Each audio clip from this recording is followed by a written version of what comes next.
Good evening, ladies and gentlemen. This is FilmSnobbery Live, and I am your host, Nic Baisley, and tonight, for the most part, I am an alcoholic. I want to welcome everyone to the show tonight. Excellent, excellent show. We're continuing our First Glance Film Festival month with another great writer-director that's going to be joining us tonight, an official selection of the First Glance Film Festival. As usual, I also want to start the show by welcoming my co-host, chat moderator, the Aquaman of indie film, Jerry Cavallaro. He'll be taking your questions for our in the chat room tonight, and he will be relaying those questions to me, and we will get them. You can ask them, we can answer them, and it's going to be awesome. Please join us. We've got a contest in the middle of the show here. We're going to be giving away some free, cool stuff from the First Glance Film Festival, and we're also going to talk about our Indiegogo project of the day, project of the week, that we'll do kind of towards the end of the show as well. And if I'm still conscious and able to speak clearly, we'll also have a little chat with Jerry. Him and I will go on a little ramble like we usually do, if we can think of anything cool to talk about. Off the top of the show, I do want to thank screenwriter. I just got back, hence the drunkenness. Just got back from a great meeting with a screenwriter here, local screenwriter to my neck of the woods out in Worcester, Massachusetts. Screenwriter Caitlin McCarthy. I just want to give a quick shout out to her. I had a fabulous time chatting with you tonight. I look forward to hanging out much more in the future.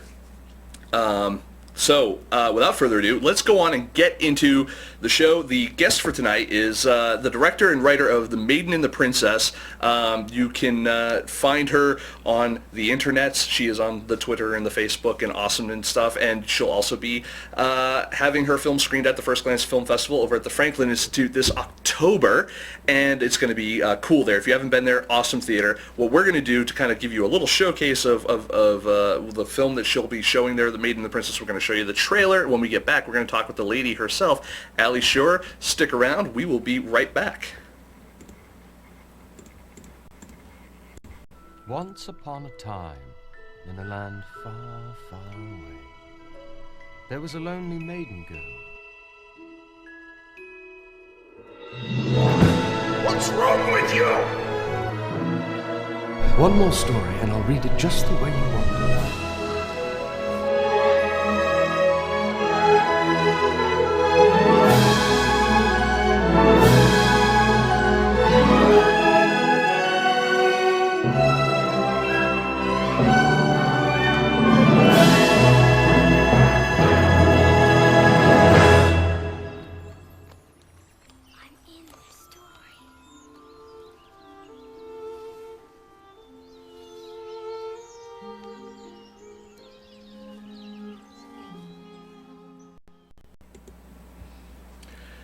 Ladies and gentlemen, writer-director Ali Scher.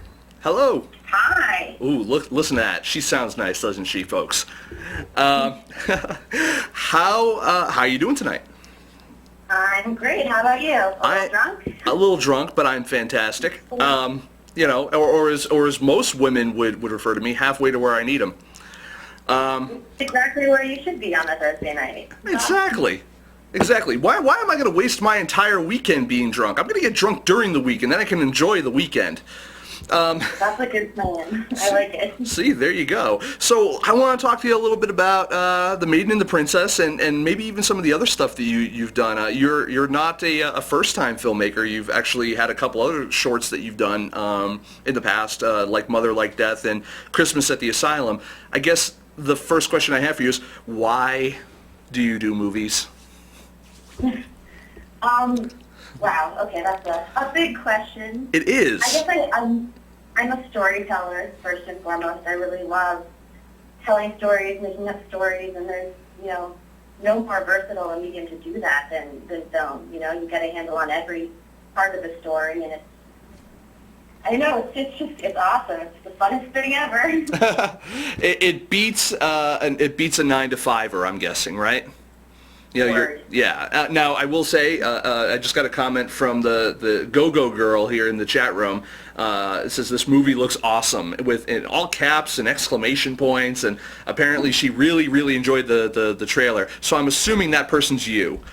Yay, Go-Go Girl. Awesome. But also someone I can definitely verify is not you. Another person here in the chat room, Red Locker, said, seconding Go-Go Girl's statement, I like twists on fairy tales almost as much as the tales themselves. So why did you kind of pick the why are you screwing with the classic fairy tales? Why did you pick those as a your jumping off point to make The Maiden and the Princess? Well, I'll answer that properly, but every story is pretty much a twist on a fairy tale role, Sure. The Italian classic. I guess the reason that I chose the fairy tale and, the fairy tale structure has always been something that really interests me and children's films in general. And, really good children's films, which there aren't a lot of, but those of us who, still love them from our childhood know that the fantastic ones are out there, and people make those, Mm-hmm. I love children's films, personally. I'm not going to lie. Me too. And the funny part is, though, is as I get older, not all of them hold up. And I find that to be really amusing, like when you view it with through the eyes of an adult. Mm-hmm. Yeah. I recently tried to sit down and watch The Secret of Nim, and that lost a little luster over time. I couldn't. I tried too. It was on. I think they have it for free on Hulu. And and it's streaming on Netflix Instant Watch. yes. Oh, look at you. Still, are you?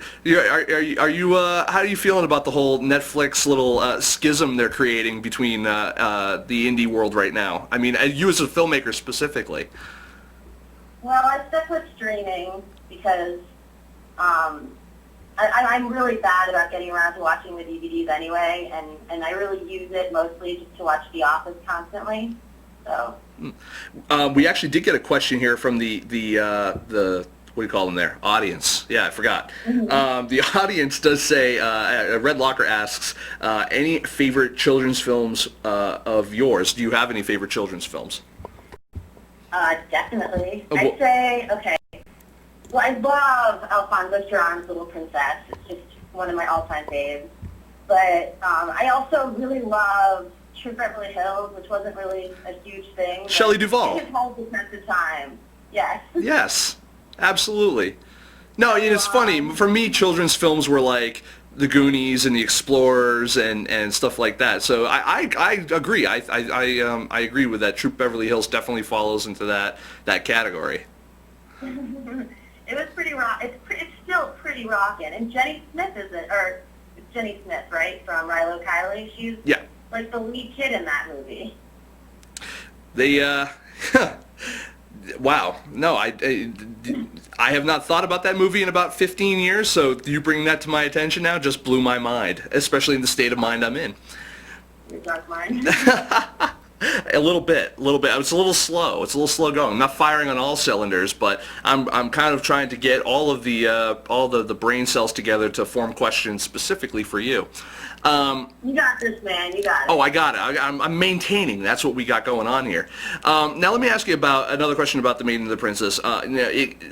Especially after seeing the trailer, one of the things it reminded me of is there was that commercial that was out recently about that got parents all in an uproar. There was like, the kid coming home and saying, "Oh, my teacher said that when I grow up," it was a girl, going up said, when I grow up, I can marry a princess." And a lot of parents were like, okay, so, liberal people are now trying to teach this kind of kind of gay agenda type of situation and all that. You have a movie here that kind of almost plays on that a bit, where it's okay for princesses to get together. We don't need a prince. That's, type of deal. At least from the trailer anyway, having not seen the full movie, that's kind of part of what I'm seeing there. Do you feel that do you have a response to stuff like that, or do you feel a responsibility as a filmmaker to show that not all fairy tales end with the prince and the princess riding off to do whatever the hell they're doing?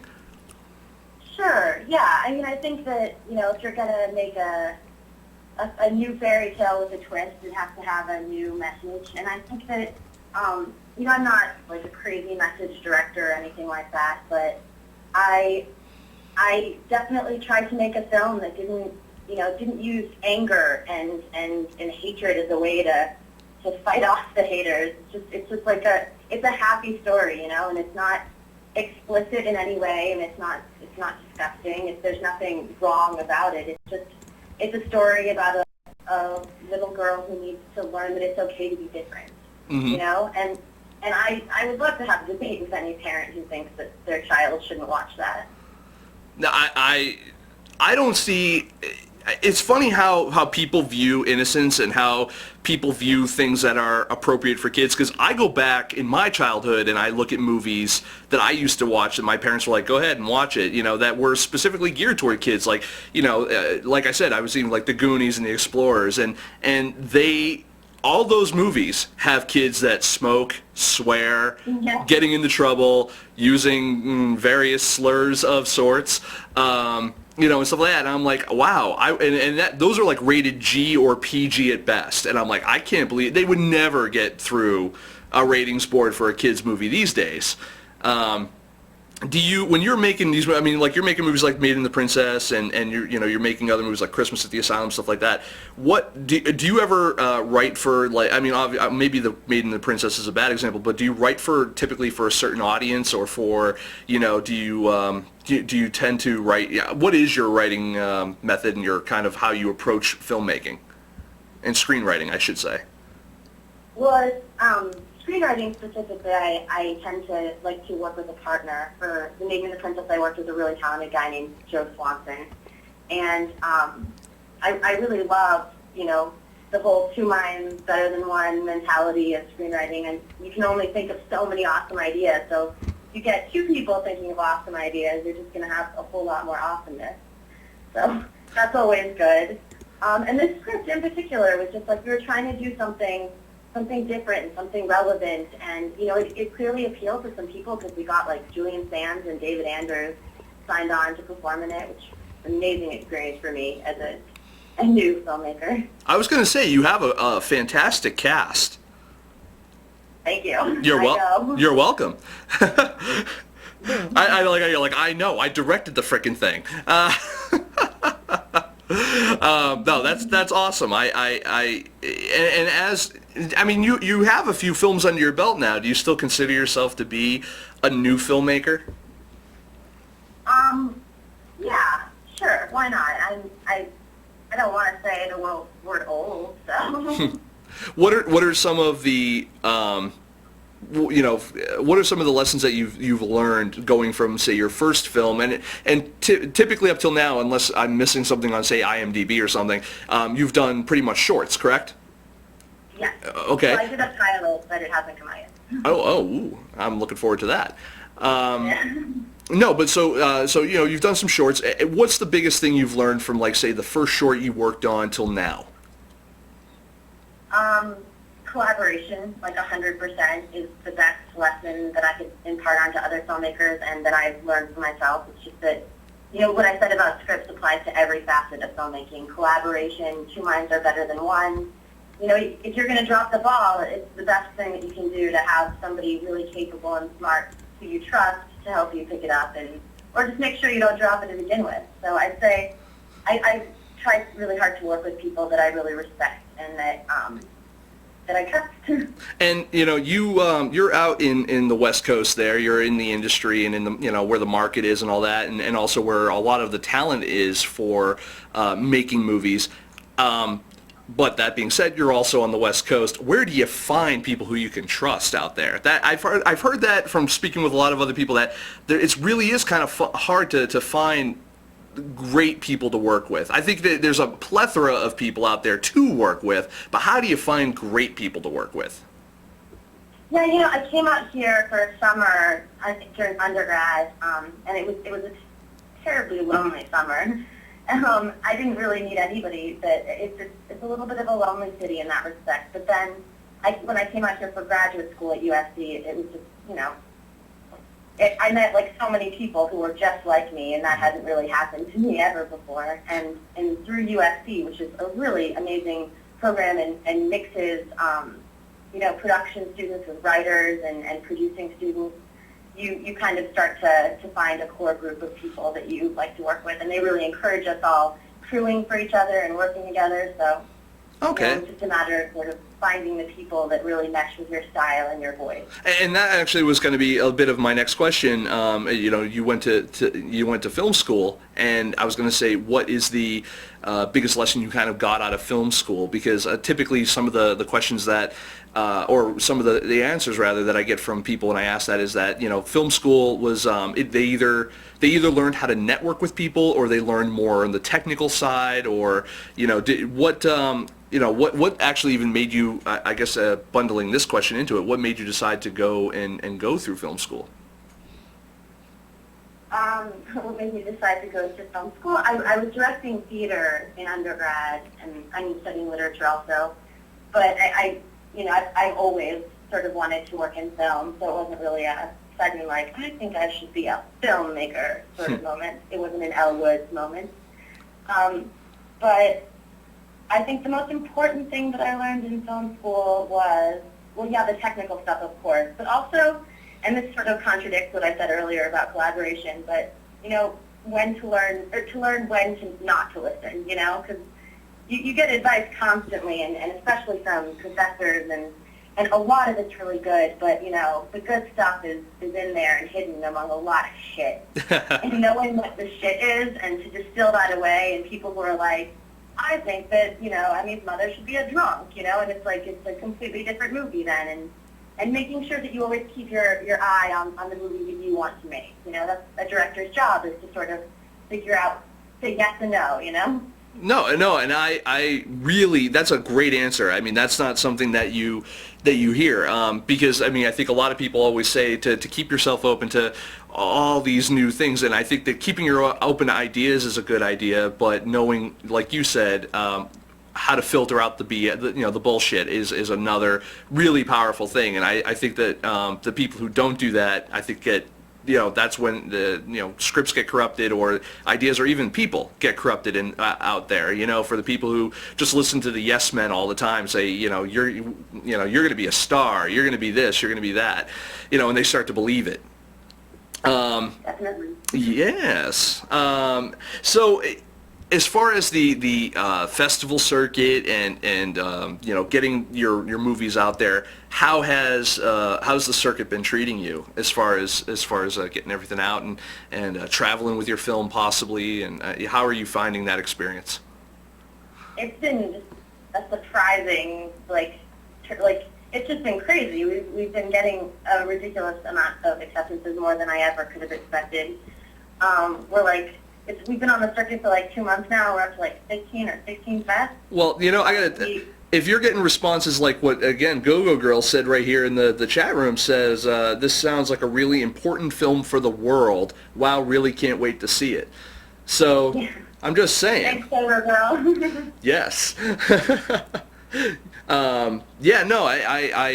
It doesn't shock. Like I said, I think we were off air. I said it looks like a really good, the production value looks really good, and you obviously have a great cast, so I'm sure that the performances are excellent. What's the, what's not to like at that point? It seems like you have something that has enough broad base, whether it's for as a kids movie, or whether it's as a movie for the LGBT type of crowd, or even just for general audiences. It seems like you have a movie that kind of appeals to a lot of different people. So I think that that's what film festivals probably are looking for with this. How are you doing? When you're at these festivals, are you having a good time? Are you having great experiences as a filmmaker with your films? Oh my God, I've been having some amazing experiences, and some not so good ones. We premiered at Palm Springs Short Fest, which was an incredible festival, just wonderful for meeting people. They throw some great parties, but it was way too freaking hot, Yeah, and except for the heat. The heat, well, look, I just got back from Birmingham, Alabama in August, so I completely understand the whole heat thing. Now, have you been winning awards? We've been doing okay in the awards arena. We just won the Hatch Groundbreaking Filmmaker Award, Catch Your Passion Inside, and they're flying us out to Montana, and they're gonna like do an award ceremony and stuff. So we're pretty excited about that. Awesome, awesome. And at what point do you win, best looking filmmaker? Because I'm looking at pics here on the screen over here, and your bio here on the website here. I gotta tell you, you're a bit of a looker. I'm just saying. Thank you. You're welcome. I will not be suing you for sexual harassment. Don't worry. Oh, that's okay. You wouldn't get a nickel. I work on the internet, so I'm poor. Just like every other filmmaker, which actually it probably segues very well into another question of, how do you get your movies made in terms of whether it's from financing, or do you making these a lot on favors, or what's your, because obviously it's more than just, getting a bunch of, cast together and shooting something. I mean, obviously, whether it's feeding people or equipment or paying for score or whatever it is, how do you get everything together? Oh, I just, bat my eyelashes and it all falls in my lap. I believe that. I completely do. Life, let me tell you. I would love to fall in your lap. I'm just saying. But I'm kidding. But no. Do you ever go the route of like say grants, or have you tried? What's your have you tried crowdfunding? Tried your hand at crowdfunding yet with anything, or? Well, we had a really successful Kickstarter campaign, and that funded most of our post costs. Actually, all of our post costs, and we're still using that for the festivals. In terms of the actual production money, I did like a big fundraising campaign. I've been really careful not to take any graduation presents, so I kind of sent out letters to all my family friends, just if you're gonna give me a present, just give me some money for my movie instead. And it's worked pretty well. We had a PayPal account set up through the website, and had an executive producer who was just proved invaluable. She was also our casting director. She's an awesome woman in the industry, Tamara Billick, and she just really was attached to the script and wanted to be as big of a part as she could in it, so she helped us out a lot. Oh, and that's. I think that every position on a crew in a film is invaluable. It's great when you can find I love producer director teams. I love them because you can tell when things are working really well between them. You know what I mean? You can see even as a viewer. I think when you watch movies, when a production has its shit together. You know what I mean? Totally. And yeah, and two key positions that work with directors, not to belittle any other position, but I think the two key positions that work with directors that help with that are the first AD and your executive producer or producing partner. Yeah, that's my take on it. We did have another quick question as far as here we go. You had mentioned what kind of bad experiences at film festivals have you had? And you don't necessarily have to name names, but if you want to. No. Yeah, I won't name names. I guess, in my bad experiences are probably stupid. They're just one fest screened our film and they insisted that it be sent to them on a hard drive, and then for a few days they lost our hard drive, and then they found it, and then when they projected it, it was all flickery for the whole film, and it was also scheduled on the same night as one of their big parties, and I thought that was kind of silly to have a full-on screening at the same night as a giant party for the fest. So I see that a lot. I don't love that, because everyone's going to want to go to the party and mingle, and your audience kind of. I'd say the best festival that we've been a part of so far has been Outfest. They really know how to treat their filmmakers. I've heard nothing but good responses and good feedback from filmmakers about that festival, and I think festivals like that, and honestly also the Provincetown Film Festival up in this neck of the woods. Let me tell you something. You all know how to party. That's all I'm going to say.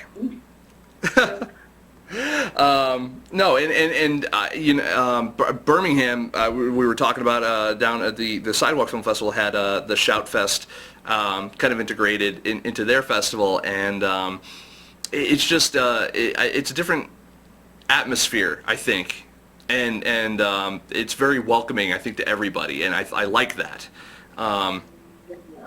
Yes, so it's just a very good experiences all around. Now, do you what do you have planned? Let's talk about what you have planned next. I mean, you obviously you're going to be taking the Maiden and the Princess out to other festivals, but what do you have in the hopper? I mean, everyone says you can't always just be working on one project. You got to be working on a bunch of stuff, and I'm sure you're no different. I'm sure you got a bunch of stuff going on. What tell the audience, they want to know.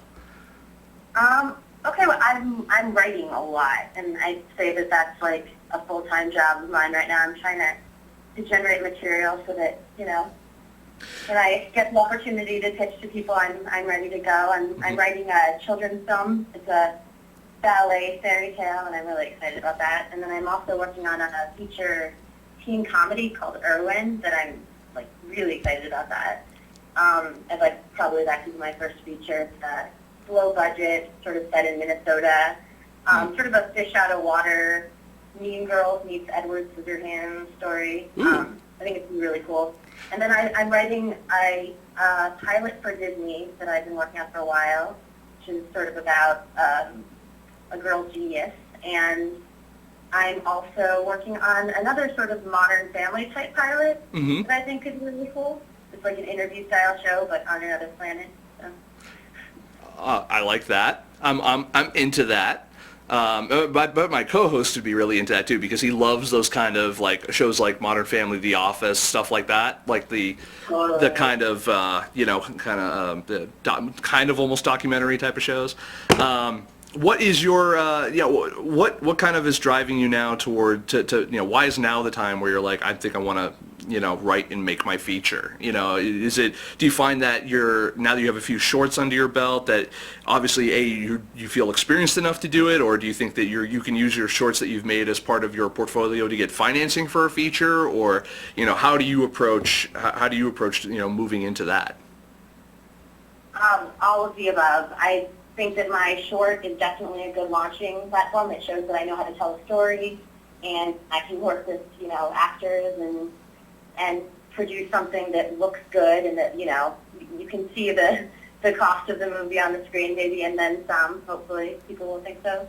I guess I'm just ready. I want to make a feature. I'm itching. You're itching.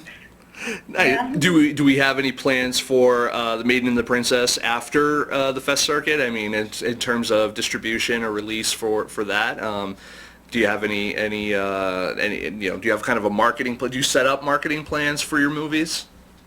At this point, I don't. I got some amazing advice from a South by Southwest programmer while I was at Palm Springs, who said that, once your film hits the circuit, don't even think about distribution for a good 6 months, because you just never know where your film's going to be 6 months from now, what awards it might have won, and the value will change. And no matter what sort of deal you sign with a distribution company, you're locking yourself into something.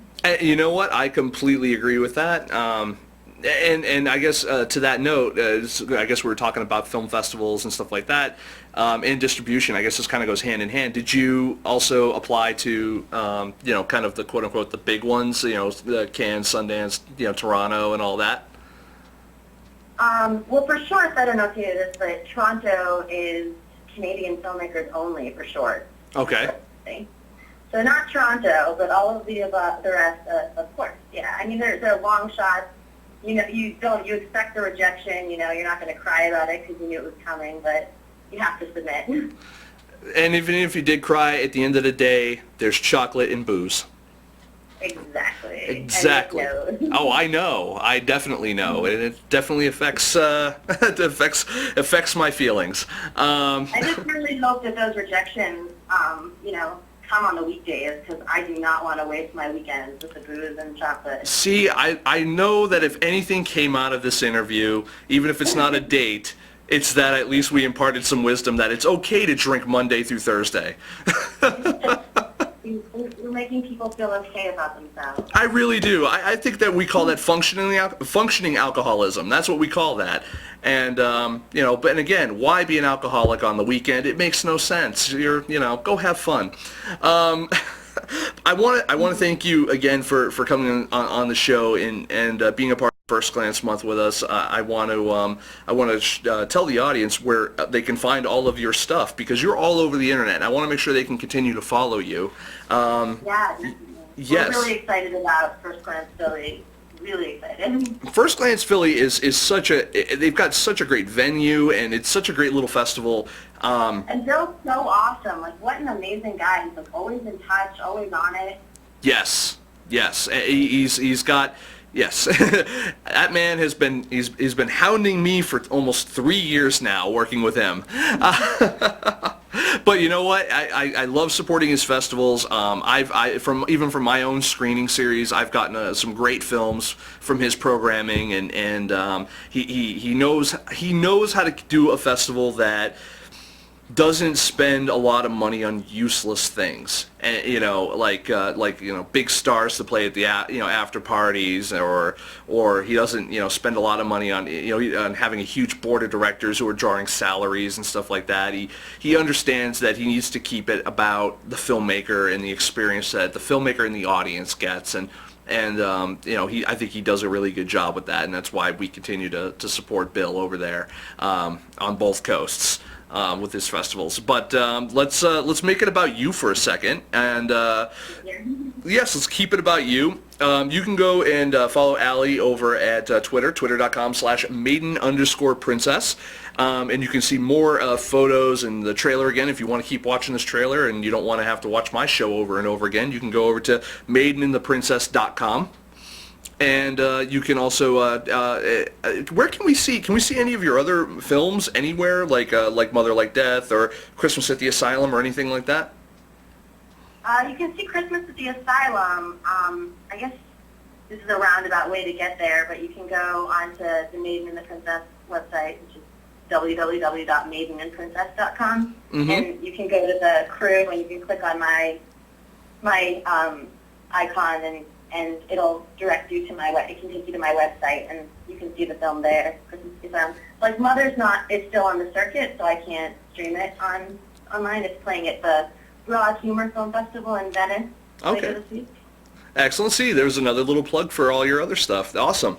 I'm loving it, and you can also go on Facebook and look for the Facebook page for the Maiden and the Princess as well, and you can kind of follow what you guys do there. I do have one quick last question in regards to social media, because I've been having this conversation a lot with other filmmakers lately. Do you find that social media does actually help? Whether it's, in this case you're probably more concerned with just getting the word out on your stuff rather than selling it, but do you find that that it has been useful to get the word out on your stuff, and have you gotten, shall we say, more out of it than you've put into it in terms of time or effort or anything like that? Sure. Yeah, I think that social media is great. I think that any form of advertisement is helpful, especially to those of us who are sort of pushing our films forward solo. So yeah, things like this website and this show are excellent for filmmakers like us. Wow, that I'm gonna quote you on that one. And if I remember in my hungover state tomorrow, she'll be like, she said what? She's crazy. But she's so crazy. But I wanna thank you again for taking the time and putting up with my shenanigans for the past half hour or so. And I do want to see your flick when I go to First Glance, so hopefully I get around to doing that, because usually I end up getting stuck on the red carpet doing all the interviews and stuff. And you won't be able to attend because, and I'll say it on camera, happy birthday to your grandmother. Thank you. She appreciates it. She's turning 90. 90? That's awesome. Yep. That's awesome. I hope to be driving around Grand Theft Auto style when I'm 90, and I'm just going to steal everything, and I'm going to try to get away with it just because I'm that old. And I think that you should be able to do that at that age. I'm thinking I'm going to be lost in some sort of drug delirium at 90 or dead. I'm hoping for one of those two. I hope to be very active, very irate. Whatever it is I want to be when I'm old, I just want to be really angry. I'm sorry. I want to That be sounds awful. I want to be the get off my lawn guy. I want to have a cane on me at all times to hit people with. I feel that after that amount of time, I kind of deserve to finally vent. Sure, okay. Or like you said, I will be in some drug-induced coma because people won't put up with that crap, and I'll be forcefully put away somewhere. I think that's the best option for everyone. Everyone involved. Did this just get dark? Is that what just happened? No. Well, I know you're going to be stealing stuff or hitting people with a cane. I don't want to release you on society. That sounds dangerous. Yeah, but just think, if you're filming all that stuff while I'm doing it, gold. I'm just Okay. saying. All right. Well, if you find someone to film you doing it, then cool. Oh, Jerry would do It it. was a pleasure being on your show. Thank you so much for having me. No, good going. I like the segue out of there. No, thank you, No problem. thank you so much for coming on, and good luck with the Maiden and the Princess as you go forward, and congrats on your new awards and everything that you're doing, and I really hope that you continue to get everything out there, and good luck on the feature. I definitely want to stay updated on. We're going to have you back on when I'm A, more sober, and B, once you've done the feature, because I want to talk to you about that too. That sounds great. I would love to come back. Thank you. Thank you so much, Ali. You have a great night, and everyone there in the audience, stick around because we do have some more show coming up. We've got our Indiegogo project of the week, and maybe a little back and forth between Jerry and I, that takes us to the next part of our show, which basically is our little quick segue out in our little ad for our good friends over at Indie Picks Unlimited, where we do still say, even though I think almost saying that they're the Netflix of independent film, Netflix for independent film is almost a detriment to them at this point, because anything Netflix related at this point seems to really suck. But yes, they are indeed a really, really good source for independent films. Really low prices. You get yourself a nice little free trial. They got some good stuff going on. I wouldn't be pimping it if I didn't believe in it, and if you guys, don't believe me, just go try it for yourself. They're adding new titles all the time, and they've got some really good stuff that's already up there. So Indie Picks Unlimited, go check them out. We're going to go ahead and do a little quick ad for them when we get back. Indiegogo Project of the Week. Stick around. Oh, and also we have our contest, so stick around after the ad. We're going to do our contest as well.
So our Indiegogo Project of the Week features a couple of things that I really dig. First one is anything with adult themes, and the second is puppets. I saw a great flick recently that was called Puppets, and it was about puppeteering and stuff, and I always find that stuff to be fascinating. Anyone who grew up with like puppets and the Muppets and all that kind of stuff, I know has a soft spot in their heart for it. This is not exactly one of those type of family-friendly type of things, though. We're talking adults only on this, and it's been called, even on their website, on the Indiegogo campaign, it's like Robot Chicken with lots of sex. And it's FetishVIL, actually, by, for those of you guys, the name is synonymous with indie film for the most part, or at least film festivals, Chris Gore, and current current movie guy over on G4 and the writer of, actually I have his book here, and actually that's not even planned, Chris Gore's Ultimate Film Festival Survival Guide. The guy, has been in the industry for many, many years, and now he's looking for a couple of bucks towards his own little project here. He is a proven filmmaker. He has made a movie before, so he's got a little bit of cred there.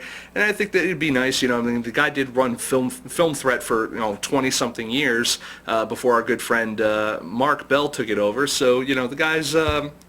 Help the guy out, help him out a little bit. FetishVIL looks like they're definitely going for some serious dough. I think it looks like they're trying to raise 25 grand. But you know what? I believe in Chris's ability to do that. He's definitely got the clout and got the audience. So I think you guys should check out FetishVIL. Check out their page. Go over to Indiegogo.com/FetishVIL, and you can go ahead and throw them a shekel or two. And as always, if you can't give money, give time. Send them a tweet. Like it on Facebook. +1 them on Google. Do what you got to do. Throw your weight and your support behind them. I would throw my weight behind them, but I would probably knock them over by the sheer amount of weight that I'm throwing on there. So I got to subdue myself a little bit. I got to step back and allow you guys to do all the heavy lifting on this one. So that's really what we got here for our Indiegogo project of the week. FetishVIL. I want to again, come on, it's Chris Gore.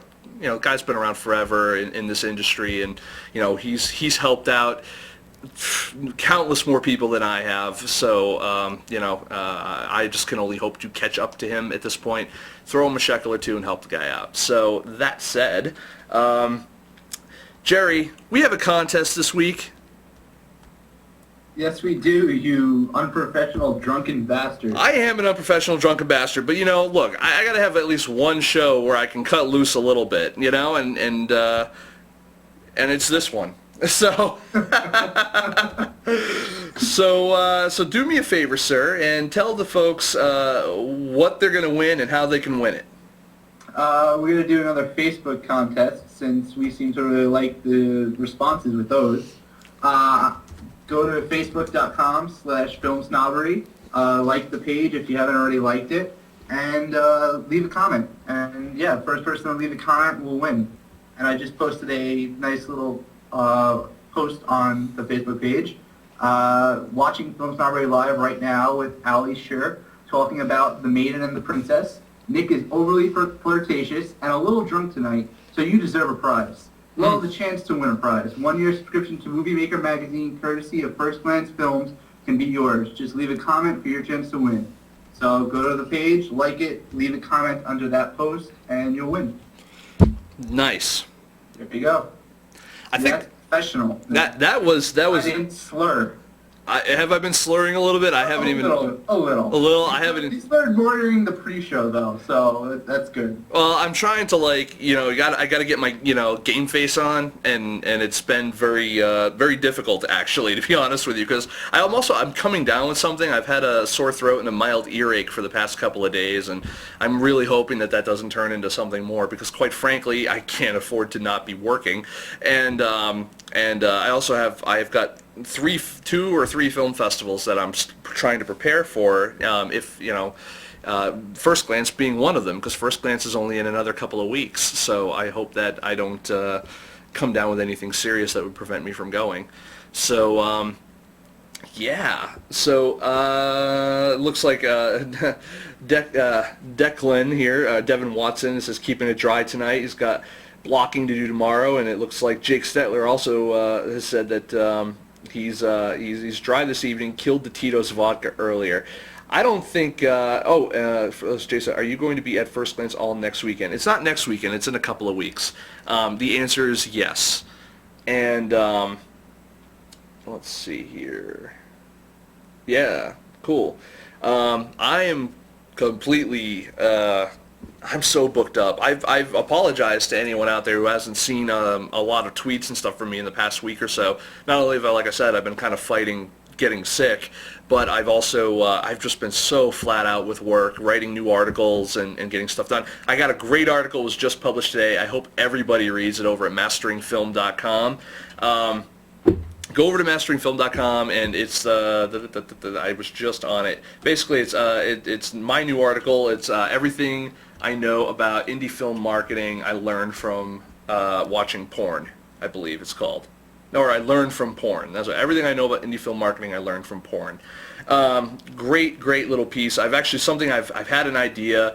It actually started.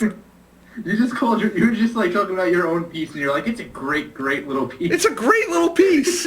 Fuck yeah, it is. You're commenting on your own piece, like just saying, oh, it's a great piece. You should definitely check it out. You're gonna learn a lot from me. Oh, I wasn't talking about the article. I was talking about my cock. Oh. Okay. It's a great little piece. Exactly. Come on now. That said, no, I really enjoyed writing it because it's something that is touched upon some things that I had been talking about when we were doing we had Kings of Fink, our talented writers that were on for a while, talented writer-directors. They were on writing the Peep Show articles. The idea is that filmmaking in general, and specifically independent filmmaking and the porn industry, are basically the same. They're very parallel in many ways, including the distribution and marketing of their movies. The content is really the only part that's different. And so this is kind of some of the things that I've been seeing from what the adult film industry has been doing, that I think that if some filmmakers were to adopt some of these methods into their own films, if it's applicable, obviously, you might have an opportunity to get not only more audience, but I think that specifically because of the way that things are modeled in the the adult film industry, they are always making money. They don't really give anything away for free. Now, that's not to say that, folks like my co-hosts and stuff like that, where you are putting out a movie for free and stuff like that is a bad idea. It certainly isn't. But, it seems like they've really got a handle on how to entice people. And I don't even necessarily think it's always with their bodies or whatever. I think they just know how to entice people into giving up a little bit, giving up some cash, giving up some time and stuff like that. They do it every single day, and I think a lot of it has to do with these girls' personality. Because let's be honest, folks, at the end of the day, you can see free porn all over the internet. It's there. Believe me, I've looked. It's there. You can't miss it. It's fucking everywhere. But why do some people pay for it when there's so much free stuff out there? There's a reason that people keep coming back to certain girls or certain sites or whatever. I think it's because they find value there. Anyways, there's a connection. There's a connection, and that's. Are you gonna do a follow up to the post Cam Girls, the original Kickstarter? You know what? I'm not gonna lie. I like the perks. That's good. I might actually steal that, Jerry. You better watch it. But I should have wrote that first. Damn. Hey, at the very least, one of us will get paid for it. But that being said, while I'm busy stealing your idea, why don't you go ahead and announce the winner of this week's contest? Sure. No one. Fuck you. Come on, go to Facebook, people. It's one click, and just leave write one. That's all you gotta write. Just one letter or a number or anything. Well, or should we just give it to Nathan Cole? Because he never wins. I don't know what happened. He disappeared from the chat. He's been in the chat for a while, and then he just disappeared when I announced the contest. He's probably looking for the page still. I don't know. I see him in the chat room. I don't know where the hell he is.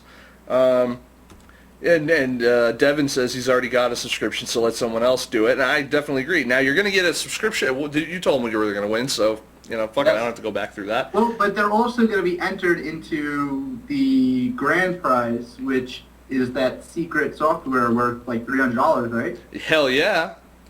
So, yeah. Yeah. Are we going to throw in a First Glance t-shirt, too? Yeah, we're throwing in a First Glance t-shirt, sure, too. We'll throw in a t-shirt, too, because it's on Bill's dime, so I don't care. Oh, yeah, let's just give away the fucking farm on this one, because he's paying for it, so screw it. You also get free submissions to the festival for life. No. Bill will draw the line at that. Jake Stetler said he commented. You know what? I don't think Jake Stetler has won anything on our show for like a couple of years. Jake, what was the last thing you won? I'm asking you like you can, just answer me, whatever. While we're waiting on that and confirmation. Yeah, Jake Stetler won Stuck Like Chuck. That's right. So how long ago was it that you were giving out those Stuck Like Chuck DVDs? I don't really even count that as winning, but that was like over a year ago. So yeah, totally qualifies. Cool. All right. And we also had someone comment right after Jake, Nathaniel Bowman. I'm assuming that's Red Locker.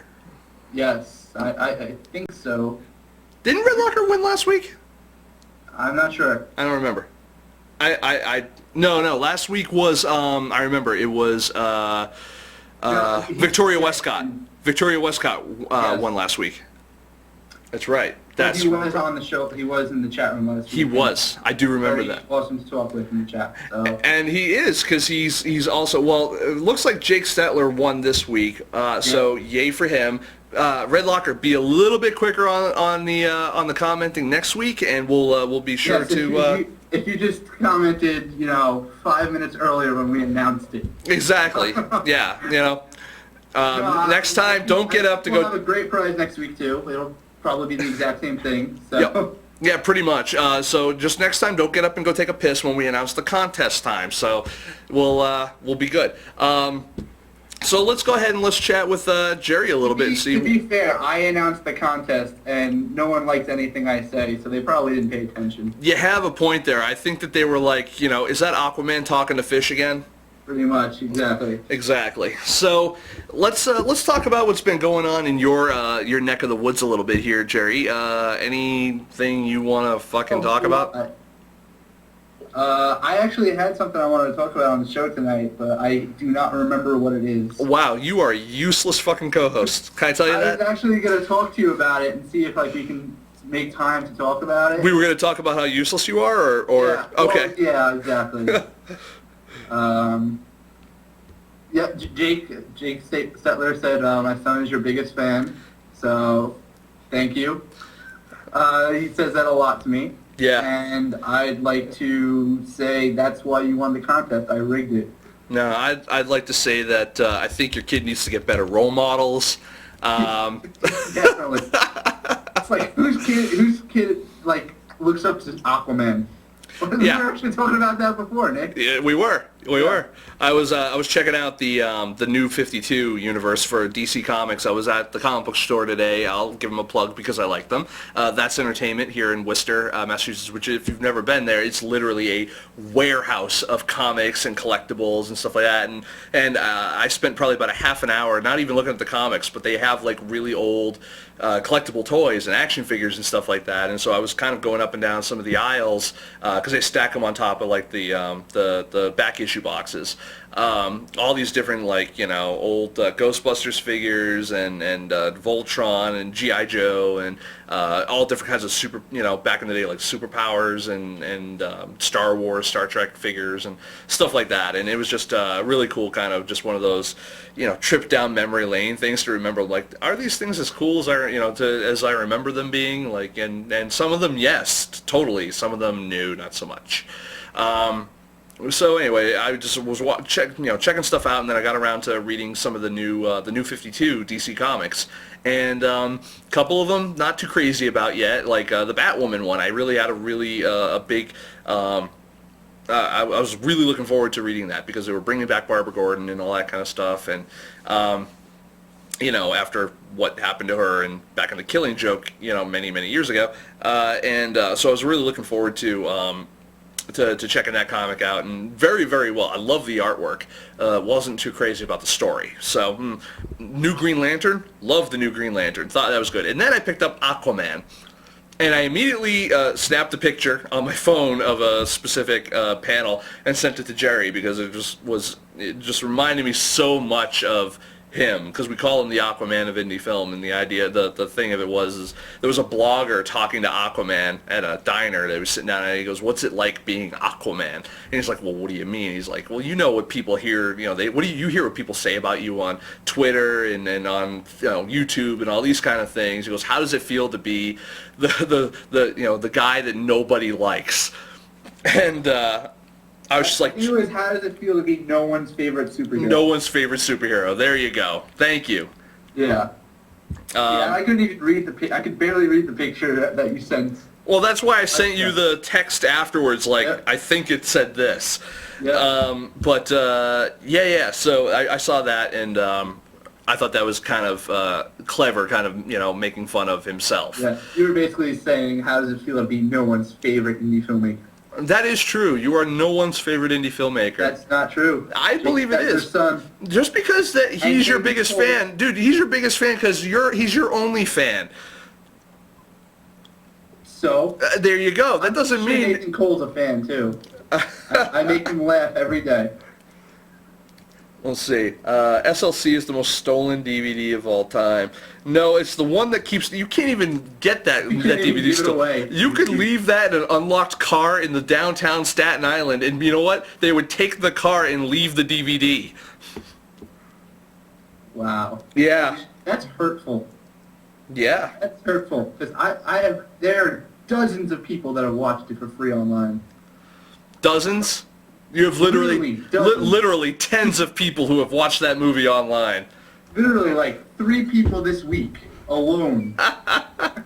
We joke about that, Jerry, but how much of that really makes you die a little inside every time we do talk about it? I'm dead already. It's a good film, and it's free, and you could watch like a minute, and if you don't like it, turn it off. That is Just true. Give it a shot, people. Yeah, give it a shot. And he's saying that about his own movie, that it's a great little film. And he kind of has to say that because it's his. But how many filmmakers out there do you think are just like, oh, don't watch that, it's shit? I have heard that before, and it always shocks me. It's like, you fucking did it. But would you ever don't watch stuff like Chuck, or don't watch their film? Well, both, but still.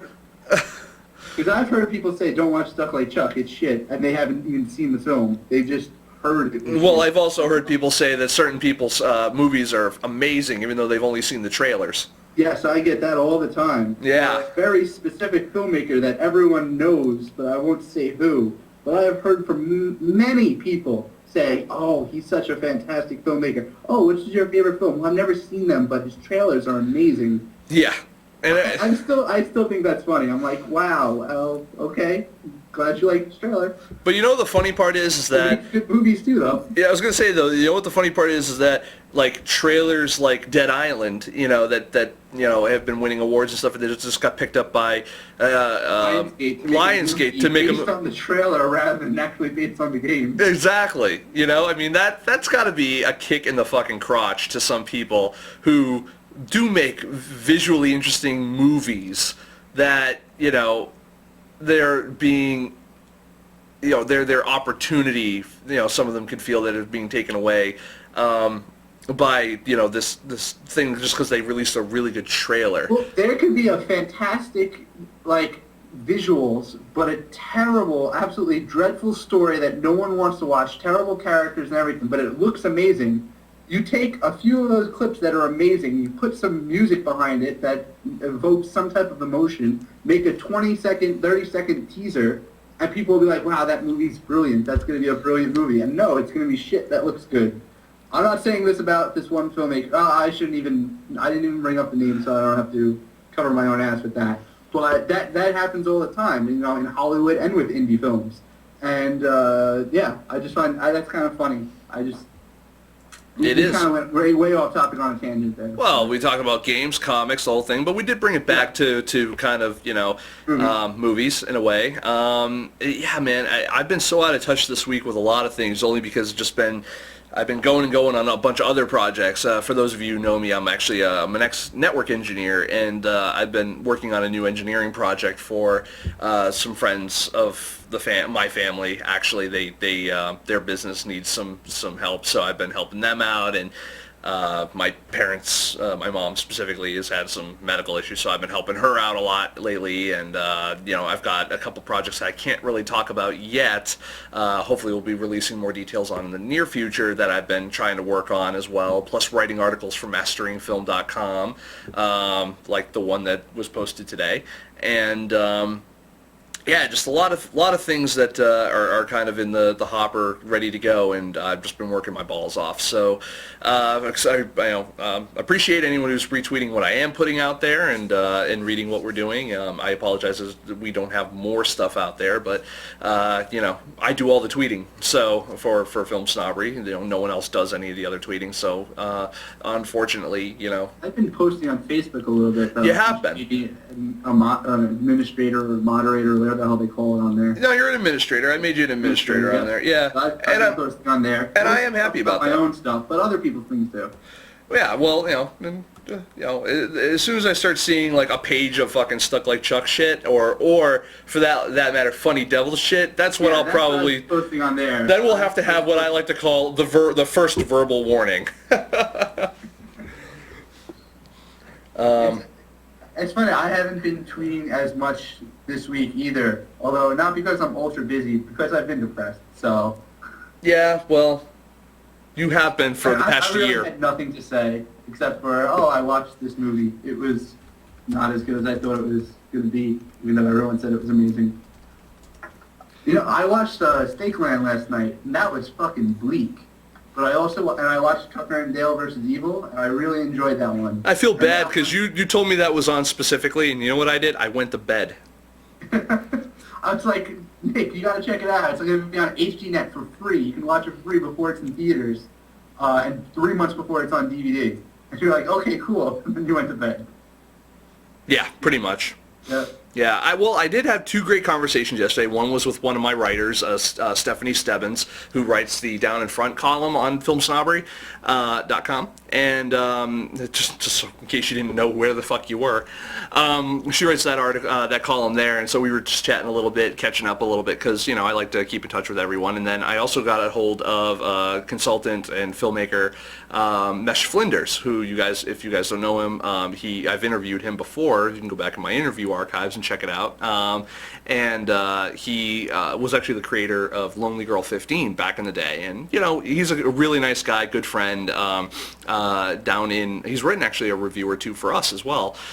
He's down in New York, and so we were just talking about collaborating on some things in the future, and just catching up, because it's been I think about a year or so since we've met in person and chatted. So we just catching up there.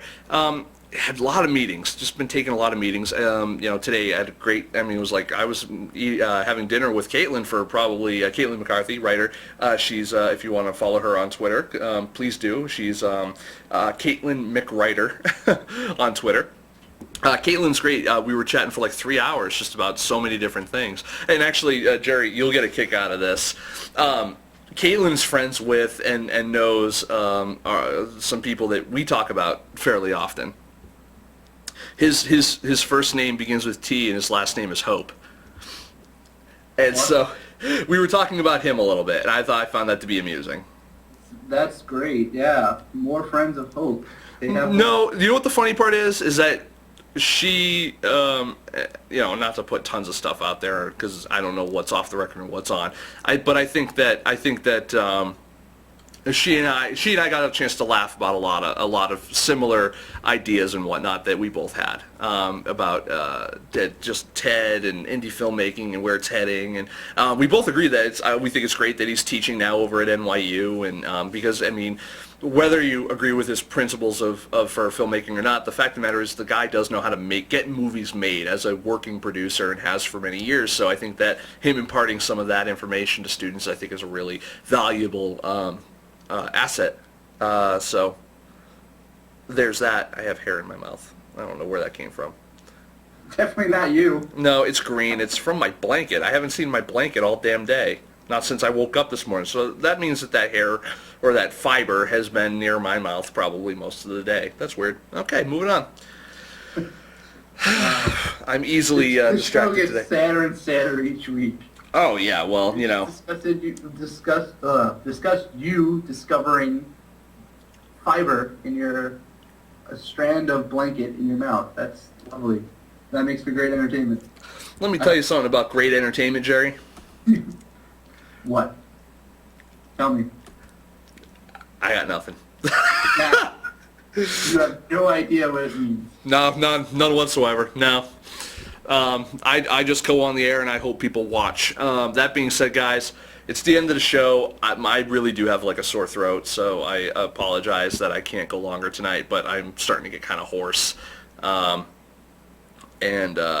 Yeah, it hurts to talk. So it's great for everyone. Thank you for coming. I want to thank people specifically in the audience who were talking and were whatever. I want to thank our guest first and foremost, Ali Scher, and I want to thank Devin Watson, Go Girl, Jake Stetler, Red Locker, Michelle Simmons, Nathan Cole. I just want to thank Jerry for being here and putting up with my shenanigans, and as the rest of you have as well. And anyone else that I let's see, anything else that I miss? Anyone else that I miss? Missed a couple of get well soons and feel better, Nick. I really appreciate that, Red Locker and Devin. Yeah, it's just I get sick like once a year, like really sick once a year, and this just happens to be the year. I want to just kind of the time of year, not the year. No, for the year. I usually get sick if I want to go to a time of year. It's usually in February. I didn't get sick this February, so yeah, whatevs. I want to go ahead and talk about our next guests, Parker Croft and Aaron Golden, who will be on next week, and then we've got some more guests coming up after that, and then I think the next show, if I'm right, I don't know if we have one more show before our little break while we're actually at the First Glance Film Festival, but so we either have one or two more shows left before that, and then we may have another festival after that, so we may miss another week. I don't know. I'll have to figure that one out. We're still waiting to get all the details squared away there. We'll do a poor attempt at a live show at the festival. No, we probably won't do that. Yeah. We learned our lesson. We learned hotel Wi-Fi sucks. Pretty much. Although this will be a different hotel, so who knows? Maybe we can try it. Yeah, true. Although I'm not bringing my computer again. Fuck that. And neither of us have a computer that will, be able to handle the rest of it. Borrow the family laptop if do that. The family laptop. Maybe. But and then I've got another film festival for my West Coast peeps. I will be on the West Coast in November at the Napa Valley Film Festival. So I know it's not LA. I know it's, a little bit further out there. But if you guys can make it, come out and say hi. We'll drink some wine. We'll get a little bit more drunk than I am now, and maybe you'll hear me say some more inappropriate things and hit on other women, because you'd never know. Whatever. So I want to thank everyone. Hopefully you guys can. Jake said, "Let's just kind of sneak into First Glance with you, Nick." Yes, you can. I'll make it happen, because I got clout and ability, and I'm good enough. I'm smart enough, and gosh darn it, people like me. That said, I want to thank everyone for coming tonight. See you next. Before we end the show, I do have an announcement. Why are you killing me? You're fucking killing me. I had a great segue out here, and well, screw you. I have an announcement, and it's actually kind of cool. Screw me. I can just fucking hit the button here. Go ahead. What? Yeah. Well, no, don't. On October 8th at 10 p.m. At the Cinematic Theater in Daytona Beach, Florida, they will be having a special screening of Stuff Like Chuck, and I'll be Skyping in for a Q&A afterwards. This is the first screening in an actual theater in over a year for the film, so if you're in or near Daytona Beach, go check it out. And there's the big announcement, Nick. Now continue your segue. I'm sorry that although by definition it's no longer a segue. Jerry, I fucking hate your face. I thought you were going to say I ended the show. I feel like you did. I'm not that mean. So, yeah. Now that all that shit's been kind Now of... you have no segue. You took the piss out of my fucking segue, out of my ending. Just like, so I guess... show's over, guys. I guess fucking goodbye, everybody. I'll talk to you next week.